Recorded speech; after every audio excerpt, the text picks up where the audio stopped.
Hello everyone, welcome back to the Run Academy.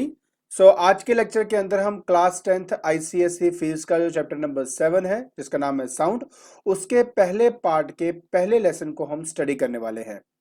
आज के lecture के अंदर मैं आप लोगों को साउंड का जो बेसिक मतलब होता है वो किस तरह से ट्रांसफर करता है एक मीडियम से दूसरे मीडियम के अंदर, हम उसके बारे में बात करेंगे। और इसका जो नेक्स्ट लेक्चर होगा उसके अंदर मैं एको के बारे में बात करने वाला हूं। तो बिना कोई टाइम वेस्ट किए चलिए शुरू करते हैं। सबसे पहले हम यहां पर जो स्टेटमेंट है पहले इसको रीड कर लेते हैं। कहते हैं sound is produced when a body vibrates. यहाँ पे ना सबसे इंपॉर्टेंट वर्ड यही है, when a body vibrate it reaches us through the vibration of the particle of the surrounding medium and thus sound requires a medium for its propagation. देखिए, कभी आपने ये सोचा है कि एक्चुअली में अगर इस टाइम मैं आपको कुछ बोल रहा हूं तो आपको वो चीज समझ कैसे आ रही है, या मैं क्या कहना चाहता हूं ये आपको कम्युनिकेट कैसे हो रहा है? मैं हिंदी में बात कर रहा हूं या इंग्लिश में बात कर रहा हूं, कैसे आपको पता चल रहा है? एक्चुअली में ये जितनी भी चीजें हैं ये सिर्फ आपकी वाइब्रेशंस होती हैं। देखिए, मैं आपको एक बात समझाने की कोशिश करता हूं। अगर आप ना अपने यहां पर हाथ रखकर कुछ बोलने की कोशिश करोगे तो आपको यहाँ पे वाइब्रेशंस जो है वो फील होंगी। यहाँ पे आपके वोकल कॉर्ड्स हैं और वो एक फिक्स फ्रीक्वेंसी से क्या करता है, मतलब ऑब्वियस है, मैं जो लेटर बोलूंगा उसके हिसाब से वो वाइब्रेट करेगा। अब वो वाइब्रेशन एक्चुअली एक एनर्जी ट्रांसमिट कर रही है। एंड अगर आप चाहें तो वो प्रेशर अपने हाथों में फील कर सकते हो। अगर आप अपने हाथों को अपने मुंह के पास लाके कुछ बोलते हो, अगर मैं कुछ भी बोलूंगा तो I could feel the pressure. Okay, अब मैंने कुछ बोला उस प्रेशर की वजह से, जैसे कि मान लीजिए, ठीक है, मैंने कुछ बोला, यहां से प्रेशर हुआ जनरेट। यहां पर पहले पार्टिकल थे यूनिफॉर्मली एक दूसरे से अलग अलग, लेकिन जैसे मैं यहां बोलता हूं, जैसे मैं एनर्जी प्रोवाइड करता हूं, ये पार्टिकल क्या करते हैं, अपनी मीन पोजीशन पे वाइब्रेट होने शुरू हो जाते हैं। ये वाइब्रेशन मेरे नेक्स्ट वाले को देता है, वो उसके नेक्स्ट वाले को देता है, और ऐसे करते करते करते वाइब्रेशन जो है वो हमारे कानों तक पहुंच जाता है। अब जैसे वो वाइब्रेशन हमारे कानों तक पहुंचता है तो अंदर होता है हमारे पास ईयर ड्रम। वो जो ईयर ड्रम है वो उसको वाइब्रेट करता है। जब ईयर ड्रम आपके वाइब्रेट होते हैं विद द सेम फ्रीक्वेंसी जो आपने प्रोड्यूस करी थी, तो वो सिग्नल हमारे ब्रेन तक चले जाता है और हमें पता लगता है कि एग्जैक्टली आपने क्या बोला है। देखिए, ये बोला गलत नहीं है कि हमें छोटे होते ही ये जो हम बोलते हैं ना ए या बी, आप बोल के देखो तो उन सभी लेटर्स की अपनी एक फिक्स्ड फ्रीक्वेंसी है। जैसे कि मैं अगर ए बोलता हूं, ठीक है ना, तो उसकी अपनी एक फिक्स फ्रीक्वेंसी है। अगर मैं पी बोलूंगा तो उसकी अपनी एक फिक्स फ्रीक्वेंसी है। ठीक है, एल बोलूंगा, ई बोलूंगा, और उसी से बना हुआ एप्पल। देखिए, अगर मैं एप्पल बोलता हूं तो देखिए इसमें बोलूंगा एप्पल, मतलब ए की फ्रीक्वेंसी है, पी की फ्रीक्वेंसीज है, एल की फ्रीक्वेंसी है और ई की फ्रीक्वेंसी है। ये सब सारे के सारे इकट्ठे बोलोगे तो एक नई वेव जनरेट होती है जिसकी अपनी एक फिक्स फ्रीक्वेंसी होती है। और हमें ना एक्चुअली हमने स्टार्टिंग से अपने आप को ट्रेन किया हुआ है कि जब भी मैं इस तरह की फ्रीक्वेंसी को सुनूंगा तो मुझे एप्पल समझ में आएगा और एप्पल मुझे ऐसा दिखाई देगा। उसी तरह जब हम ए बोलते हैं, बी बोलते हैं, तो जैसे बी बोलूंगा तो मुझे बी जो लेटर है वो दिखाई देने लग जाता है, बिकॉज हमने अपने ब्रेन को ट्रेन कर लिया है कि ये पर्टिकुलर जो फ्रीक्वेंसी है वो बी को रिप्रेजेंट करती है, राइट। उसी तरह हर एक लेटर की अपनी एक फिक्स्ड फ्रीक्वेंसी है। देखिए, इसी वजह से ना जब कोई हमारे सामने मान लो कोई चाइनीज में बोलेगा या फ्रेंच में बोलेगा तो हमें वो बात समझ में नहीं आती। क्यों? क्योंकि हमने उन वाइब्रेशंस को अपने ब्रेन में नोट नहीं करके रखा हुआ। मुझे कैसे पता कि अगर वो कुछ भी बोलते हैं तो उसका बेसिकली मतलब क्या है? मुझे स्टार्टिंग से मैंने अपने ब्रेन को ट्रेन नहीं किया हुआ। इसलिए जब आप थोड़े एज्ड हो जाते हो and उस टाइम अगर आप कोई लैंग्वेज सीखने की कोशिश करते हो तो थोड़ा सा आपको मुश्किल आता है, बिकॉज बिकॉज क्या है कि आप उन फ्रीक्वेंसीज को जल्दी अपने माइंड में रजिस्टर नहीं कर पाते हैं। That is the reason why it is become so difficult to learn a new language. इसलिए बचपन से अगर हम किसी चीज को, बचपन से बच्चों को अगर हम अपने लेटर्स के बारे में बताते हैं, थोड़ा उनकी फ्रीक्वेंसीज के बारे में बताते हैं, तो हमारे माइंड में वो चीज रजिस्टर कर जाती है कि ये फ्रीक्वेंसी पर्टिकुलर इस लेटर को रिप्रेजेंट करता है। इसलिए कहा जाता है कि बोल बोल के करने से क्या होता है कि आपकी जो फ्रीक्वेंसी है वो सेट हो जाती है और वो आपके माइंड के साथ एक कोऑर्डिनेशन बना लेती है कि ओके, अगर मैं ए बोलूंगा तो ये होगा, बी बोलूंगा तो ये होगा। सो बेसिकली अगर आप सोच के देखो, मैं कुछ बोल रहा हूं, आप कुछ समझ पा रहे हो, it is just a form of vibration, that's it. अगर आज मैं कोई और लैंग्वेज में बोलूंगा तो आपको बात समझ में नहीं आएगी, and the reason is that because आपके माइंड में वो पर्टिकुलर जो लेटर है वो रजिस्टर्ड नहीं है, वो पर्टिकुलर लेटर की जो फ्रीक्वेंसी है वो रजिस्टर नहीं है। नाउ ऑब्वियस है कि अगर मुझे इस एनर्जी को ट्रांसमिट करना है तो मुझे कोई ना कोई मीडियम की रिक्वायरमेंट है, एंड इसलिए जो साउंड है उसको एक्चुअली में कोई ना कोई मीडियम की रिक्वायरमेंट होती है, एंड उसी मीडियम की हेल्प से आपका जो साउंड की जो वाइब्रेशन है, उसकी जो एनर्जी है वो एक्चुअली ट्रांसमिट करती है from one point two another point. फिर हमारे पास यहां पर आता है the vibrations of the body produce vibration in the particle of the surrounding medium which travel in the form of wave with a certain speed depends upon the density and elasticity of the medium. और हाँ, ये बहुत matter करता है। Actually एक बात बताइए, आप थोड़ा समझने की कोशिश करो। पहले तो मैं आपको बताता हूँ कि इस इलास्टिसिटी का क्या मतलब है, पहले मैं आपको इसके बारे में बताता हूँ।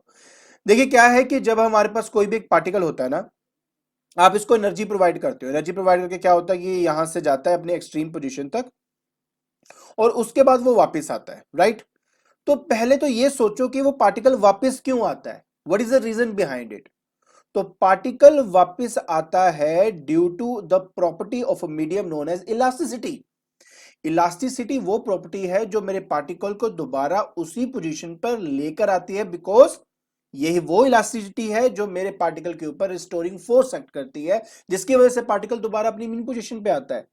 लेकिन जैसे वो अपनी मीन पोजीशन पे आता है, यहां पर जैसे ही पहुंचेगा, यहां पर एक्ट करता है इनर्शिया, इनर्शिया ऑफ मोशन, जिसकी वजह से वो फर्दर आगे की तरफ जाएगा एंड अपनी एक्सट्रीम पोजीशन पे जाएगा, दूसरी एक्सट्रीम पोजीशन पे जाएगा। फिर से इलास्टिसिटी क्या करेगी, उसको वापस अपनी मीन पोजीशन पे लेके आएगी। तो लगातार इलास्टिसिटी और इनर्शिया रोल प्ले करते हैं यहां पर, जिसमें जो पार्टिकल है वो अपनी मीन पोजीशन पे ऐसे वाइब्रेट आपका करता है। तो ये बात समझनी बहुत इंपॉर्टेंट है। दूसरी सबसे बड़ी बात यहां पे डेंसिटी। अब आप खुद सोच के देखो कि अगर यहां पे एक पार्टिकल है, ये वाइब्रेट कर रहा है, ठीक है, ये वाइब्रेट कर रहा है, और जो दूसरा पार्टिकल है वो उससे थोड़ा दूर है, ठीक है। आपको लगता है कि अगर ये मैक्सिमम यहीं तक ही अगर वाइब्रेट कर सकता है तो क्या आप एनर्जी को यहां पे ट्रांसमिट कर पाएगा? नहीं कर पाएगा ना। तो देखिए पार्टिकल जितने ज्यादा डेंसर होते हैं ना, उतने जल्दी वो अपने साथ वाले को एनर्जी प्रोवाइड कर सकता है, और उतनी जल्दी आपकी जो साउंड है वो आपकी ट्रांसमिट होती है from one point two another point. तो ये समझना बहुत ही इंपॉर्टेंट है कि ये एग्जैक्टली हो कैसे रहा है आपका, ठीक है। So you need to understand this thing कि अगर किसी वेव को किसी मीडियम में सर्टेन स्पीड से अगर आपको लेके जाना है तो वो उसकी इलास्टिसिटी ऑफ द मीडियम पे डिपेंड करता है, एज वेल उसकी डेंसिटी पे डिपेंड करता है। अब आप अच्छी तरह जानते हो बेटा कि हम ना 20 हर्ट्ज से लेके 20,000 हर्ट्ज तक की फ्रीक्वेंसी को सुन सकते हैं। वैसे तो 18 हर्ट्ज से 18,000 हर्ट्ज होता है, लेकिन फिर भी मैक्सिमम बुक्स में 20 हर्ट्ज से 20,000 हर्ट्ज होता है, तो आप कह सकते हो। सो 20 हर्ट्ज से 20,000 हर्ट्ज तक की फ्रीक्वेंसीज जो होती है ना, that are audible to us, और इसी रेंज को हम कहते हैं रेंज ऑफ ऑडिबिलिटी, ठीक है।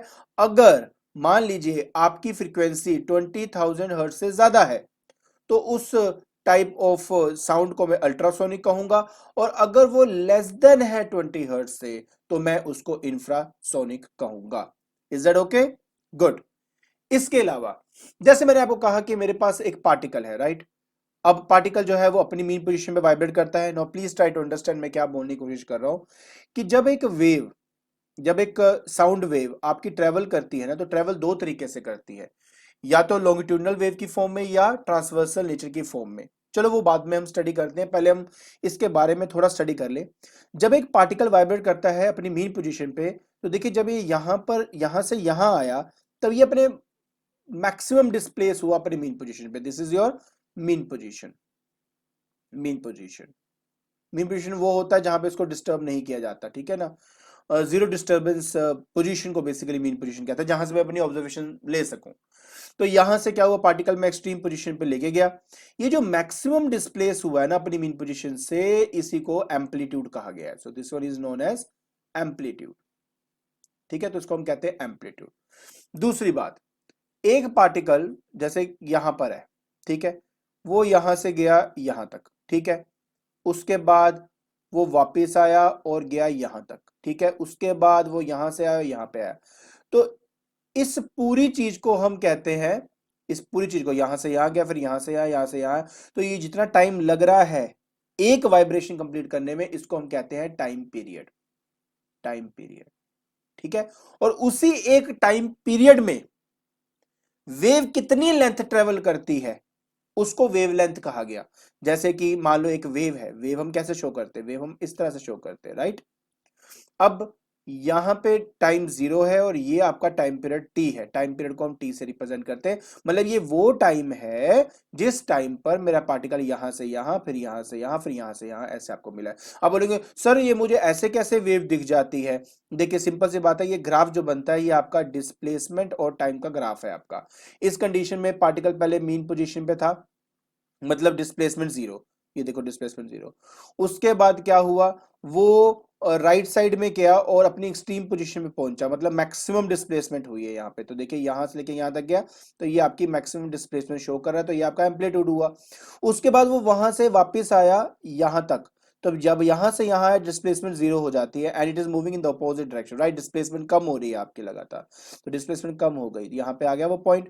उसके बाद जब ये यहां से यहां गया तो now it is moving in the opposite direction और डिस्प्लेसमेंट नेगेटिव हो सकता है, इस वजह से हम उसको नीचे की तरफ शो करते हैं, और ये इस साइड पर मैक्सिमम डिस्प्लेस हुआ है, तो इसलिए ये आपकी एम्पलीट्यूड यहां पर भी है। उसके बाद वो वापस आया और वापस आने को मैं यहां पे शो कर दूंगा। तो इस तरह से डिस्प्लेसमेंट और टाइम को हम प्रॉपर्ली ग्राफ से ऐसे रिप्रेजेंट कर देते हैं, ठीक है। सो मैंने क्या कहा, the distance travelled by a wave in one complete time period, तो उसको बेसिकली वेवलेंथ कहा जाता है। तो ये जो लेंथ है यहाँ पे वेव की, इसको हम कहते हैं अपना वेवलेंथ। और उसी तरह distance travel by wave in 1 second, उसको हम वेलोसिटी कहते हैं। उसको क्या कहते हैं, वेलोसिटी, वेव वेलोसिटी, ठीक है। That is distance travelled by wave, distance travel by wave in 1 second, उसको हम क्या कहेंगे, वेव वेलोसिटी का नाम देते हैं। अब प्लीज ट्राई टू अंडरस्टैंड। सो और हाँ, ये हमारा इसका जो यूनिट है वो मीटर होता है बेटा। जो टाइम पीरियड है उसको हम सेकंड में इसका यूनिट देखते हैं। और हाँ, एक और चीज रहेगी, वो आएगी आपकी फ्रीक्वेंसी। तो नंबर ऑफ वेव जो प्रोड्यूस होती हैं 1 सेकंड के अंदर, उसको हम फ्रीक्वेंसी कहते हैं। अब कैसे, मैं बताता हूं आपको, बहुत ईजी है। मान लो अगर मैं ये कहता हूं कि 20 सेकेंड्स में आपकी 20 वाइब्रेशन हुई, मतलब ना 20 सेकेंड हुए तो ये 20 वाइब्रेशन हुई। 1 सेकंड में कितना हुआ, आपने 20/20 कर दिए वाइब्रेशन, जो आ जाएगा आपका 1 वाइब्रेशन। तो इसका मतलब क्या हुआ कि 1 सेकंड में एक वाइब्रेशन हो रही है, तो number of waves in 1 second is known as frequency. इसीलिए हमेशा याद रखना, फ्रीक्वेंसी अगर एफ से रिप्रेजेंट किया जाता है तो 1/टाइम पीरियड से ही उसको रिलेट किया जाता है। तो फ्रीक्वेंसी होता है 1/टाइम period, and of course time second में होता है तो इसका यूनिट सेकंड इनवर्स होता है। दूसरा हर्ट्स होता है, ठीक है। तो ये दो जो यूनिट्स आप देख रहे हो ये मेरी फ्रीक्वेंसी के यूनिट्स है। और जैसे मैंने आपको कहा, अगर v जो है वो वेव वेलोसिटी है, f मेरी फ्रीक्वेंसी है एंड लैम्डा मेरी वेवलेंथ है, तो ये वो रिलेशन है जिसकी हेल्प से ये तीनों बेटा आपस में रिलेटेड है। दैट इज आपका वेलोसिटी, फ्रीक्वेंसी और वेवलेंथ। फ्रीक्वेंसी और वेवलेंथ आपस में मल्टीप्लाई कर दो, आपको आपकी वेव वेलोसिटी मिल जाएगी, ठीक है जी। सो ये एक रिलेशन आपने हमेशा याद रखना है। तो चलिए अब हम आगे देखते हैं।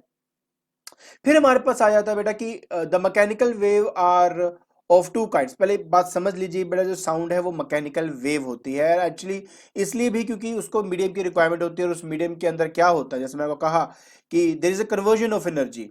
पार्टिकल को आपने एनर्जी प्रोवाइड करी, वो अपनी एक्सट्रीम पोजीशन पे गया, जब वो अपनी एक्सट्रीम पोजीशन पे जाता है तब उसकी काइनेटिक एनर्जी 0 हो जाती है यहाँ पर, क्योंकि यहाँ पे मोमेंटेरली वो रुक जाएगा, इसलिए उसकी काइनेटिक एनर्जी क्या है, यहाँ पर 0 है। बट क्योंकि ये अपनी मीन पोजीशन से मैक्सिमम डिस्प्लेस कर चुका, तो यहां पर इसकी पोटेंशियल एनर्जी क्या होती है, मैक्सिमम होती है।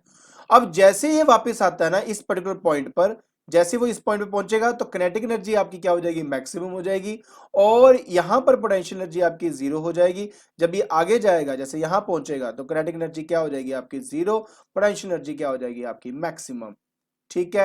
एंड उसी तरह वापस आएगा तो सेम यही चीज मिलेगी। तो कहने का मतलब क्या है कि लगातार आपके ना एनर्जी का एक्सचेंज होता रहता है, कि किनेटिक एनर्जी से पोटेंशियल एनर्जी, पोटेंशियल एनर्जी से किनेटिक एनर्जी आपकी। सो देयरफॉर ये जो वेव है ये एक मैकेनिकल वेव है, एंड वो दो टाइप्स की होती है, one is the longitudinal wave and दूसरा है आपका ट्रांसवर्सल वेव। सो लॉन्गिट्यूडनल वेव क्या है, सो लॉन्गिट्यूडनल वेव वो वेव है जिसके अंदर जो वाइब्रेशंस है पार्टिकल की वो होती है along the direction of propagation of wave. मतलब वेव अगर इस तरफ आपके, ये डायरेक्शन है, डायरेक्शन, ठीक है ना, ऑफ वेव, मतलब मेरा साउंड है वो सीधी जा रही है, तो जितने भी पार्टिकल्स होंगे वो इसी के डायरेक्शन के अलोंग वाइब्रेट करेंगे। तो if the particle vibrate in the direction of propagation of wave तो वो एक लॉन्गिट्यूडनल वेव होता है। लेकिन अगर आपके वेव परपेंडिकुलरली वाइब्रेट करे to the direction of propagation of wave, जैसे कि पार्टिकल है ऐसे ऊपर नीचे जो है वो आपका वाइब्रेट कर रहा है, ठीक है, वेव आपकी इस डायरेक्शन में जा रही है, तो इस तरह की वेव को हम कहते हैं ट्रांसवर्सल वेव। ठीक हो गया। सो ये हो गया बेटा मेरे पास लॉन्गिट्यूडनल वेव और दूसरा हो गया मेरे पास ट्रांसवर्सल वेव। अब सबसे इंपॉर्टेंट बात बेटा, when a wave traveling in one medium passes to the another medium, अगर एक वेव दूसरे मीडियम के अंदर एंटर करते तो याद रखना उसकी स्पीड, उसकी वेवलेंथ और उसकी इंटेंसिटी दोनों चेंज हो जाती है। इंटेंसिटी क्यों चेंज होती है बेटा, उसका रीजन सिर्फ ये है कि जब एक वेव ट्रांसमिट होती है ना तो कुछ आपका रिफ्लेक्ट हो जाता है, कुछ आपका रिफ्रैक्ट हो जाता है, जिसकी वजह से एक्चुअली में क्योंकि कुछ सॉर्ट ऑफ एनर्जी आपकी डिसिपेट हो चुकी है, इसलिए एनर्जी कम मतलब उसकी इंटेंसिटी कम, तो इंटेंसिटी में फर्क पड़ जाता है बेटा जब आपकी जो साउंड वेव्स है या कोई भी वेव आपकी मूव करती है from one medium to another medium. ठीक है, उसके बाद क्या था, उसकी जो फ्रीक्वेंसी है कभी उसमें चेंज नहीं आता, फ्रीक्वेंसी में कभी कोई चेंज नहीं आता, बिकॉज फ्रीक्वेंसी हमेशा डिपेंड करता है सोर्स पे, ये सोर्स पे डिपेंड करता है जिससे वेव आ रही है। जो सोर्स है मान लो वो 10 वेव्स बाहर निकाल रहा है पर सेकेंड, 10 वेव्स बाहर निकाल रहा है पर सेकेंड, ठीक है ना, तो वो तो 10 वेव्स ही निकालता रहेगा, उससे क्या फर्क पड़ता है कि वो किस मीडियम में जा रहा है किस मीडियम में नहीं जा रहा। तो जो नंबर ऑफ वेव्स होती है बेटा जिसको हम कहते हैं फ्रीक्वेंसी, वो कभी चेंज नहीं होती जब वो एक मीडियम से दूसरे मीडियम में जाती है, लेकिन इन तीन चीजों में फर्क जरूर पड़ता है, उसके स्पीड पे, उसके इंटेंसिटी पे और उसके वेवलेंथ पे। और हाँ ये बात भी सही है कि ये जो आपका लॉ ऑफ रिफ्लेक्शन है या रिफ्रैक्शन सबको ओबे करता है, एक्सेप्ट द कंडीशन जब एक रे ऑफ लाइट आपके ऐसे नॉर्मली फॉल करेगी, वेव ऐसे नॉर्मली फॉल करेगी तो बिना किसी डेविएशन के वो आपका एज इट इज चला जाएगा। ठीक है, तो एक्सेप्ट दिस वन, बाकी हमेशा उसकी जो डायरेक्शन है वो आपकी चेंज हो जाती है। क्लियर। फिर हमारे पास लास्ट आता है इलेक्ट्रोमैग्नेटिक वेव। देखिए अगर आपने स्पेक्ट्रम चैप्टर पढ़ा है तो मैंने आपको वहां पर इलेक्ट्रोमैग्नेटिक वेव के बारे में तो बहुत डिटेल में समझाया था। इलेक्ट्रोमैग्नेटिक वेव कौन सी, जैसे gamma ray, X ray, ultraviolet, visible, infrared, ये सारी क्या है, ये इलेक्ट्रोमैग्नेटिक वेव है and it's behaviour is entirely different from that of the sound wave. Electromagnetic wave की बात करें तो वो एक पीरियोडिक वाइब्रेशन है जिस वाइब्रेशन के अंदर आपके इलेक्ट्रिक फील्ड, आपकी जो मैग्नेटिक फील्ड है, they both are mutually perpendicular to each other and these two are perpendicular to direction of propagation of wave. मतलब इलेक्ट्रिक फील्ड इस डायरेक्शन में वाइब्रेट कर रहा है, मैग्नेटिक फील्ड इस डायरेक्शन में वाइब्रेट कर रहा है, बट वेव इस डायरेक्शन में जा रही है और ये तीनों आपस में परपेंडिकुलर है। तो क्योंकि they vibrate perpendicular to the direction of propagation of wave, so therefore it is a transversal wave. और सबसे बड़ी बात, साउंड वेव को जैसे मीडियम की रिक्वायरमेंट होती है, लाइट को या इलेक्ट्रोमैग्नेटिक वेव को किसी भी मीडियम की रिक्वायरमेंट नहीं होती, वो एक वैक्यूम के अंदर भी आराम से आपका ट्रेवल कर सकता है। और सबसे बड़ी बात, जब हम बात करते हैं इलेक्ट्रोमैग्नेटिक वेव की तो ऑब्वियस है बेटा कि हर मीडियम के अंदर वो डिफरेंट बिहेव करेगा, लेकिन सारी की सारी इलेक्ट्रोमैग्नेटिक वेव अगर आपकी एयर में या वैक्यूम में अगर वो ट्रेवल कर रही है तो उन सभी की स्पीड की होती है एक जैसी, दैट इज 3 × 10⁸ मीटर पर सेकेंड। क्लियर। और हाँ, अगर इलेक्ट्रोमैग्नेटिक वेव में वेव से अगर मुझे एनर्जी ट्रांसफर करनी है तो वो हमेशा ट्रांसफर की जाती है in the form of photons. तो चलिए हम एक काम करते हैं, जल्दी से light wave and sound wave के जो डिफरेंसेस हैं वो भी देख लेते हैं। सबसे पहले तो ये आता है कि लाइट वेव इलेक्ट्रोमैग्नेटिक वेव होता है, ठीक है, साउंड वेव एक मैकेनिकल वेव है जिसको मीडियम की रिक्वायरमेंट होती है। दूसरा, ये वैक्यूम में ट्रेवल कर सकता है, लेकिन जो साउंड वेव है उसको मीडियम की रिक्वायरमेंट है। जैसे मैंने कहा स्पीड ऑफ लाइट ना ज्यादा से ज्यादा एयर के अंदर 3 × 10⁸ मीटर पर सेकेंड हो सकती है, और जो हमारा साउंड है उसकी जो स्पीड है वो 330 या 340 तक जाता है, डिपेंडिंग अपॉन टेम्परेचर क्या है आपका सराउंडिंग का, तो उस पर एक्चुअली ये डिपेंड करता है, हम आगे जाके कभी स्टडी करेंगे इसके बारे में। फोर्थ है आपका जो वेवलेंथ है ना इस लाइट की बहुत स्मॉल होती है, 10⁻⁻6 मीटर तक की, बट अगर मैं साउंड की बात करूं तो उसकी वेवलेंथ 10⁻⁻2 मीटर, मतलब 1 सेंटीमीटर से लेके 10 मीटर तक आपकी जो वेवलेंथ हो सकती है साउंड वेव की। बाकी क्योंकि इसमें पार्टिकल परपेंडिकुलर वाइब्रेट करते हैं to the direction of propagation of wave, तो ये एक ट्रांसवर्सल नेचर है, लेकिन इस केस में पार्टिकल वाइब्रेट करते हैं in the direction of propagation of wave, तो ये एक लॉन्गिट्यूडनल वेव है आपकी। आई होप आपको साउंड के बारे में, उसके नेचर के बारे में, ऐसा क्या होता है जब वो ट्रैवल करता है किसी एक मीडियम से दूसरे मीडियम के अंदर, इन सब के बारे में समझ में आ गया होगा। ठीक है, तो आज के लेक्चर के अंदर हमने स्टडी किया साउंड के बारे में, और साथ में हमने ये स्टडी किया कि एक्चुअली में वो एक मैकेनिकल वेव क्यों है, क्यों उसको मीडियम की रिक्वायरमेंट होती है, और किस तरह से हम किसी कही हुई बात को समझ पाते हैं। अगर आपको मेरी वीडियो पसंद आ रही है तो please like it, share it and subscribe it. और हाँ, अब आपने क्या करना है, जल्दी से डिस्क्रिप्शन बॉक्स में जाके इसके जो नोट्स हैं वो डाउनलोड कर लेना, और साथ में एक टेस्ट रखा है वो भी कंडक्ट कर लीजिए। आज के लिए बस इतना ही। Thank you so much.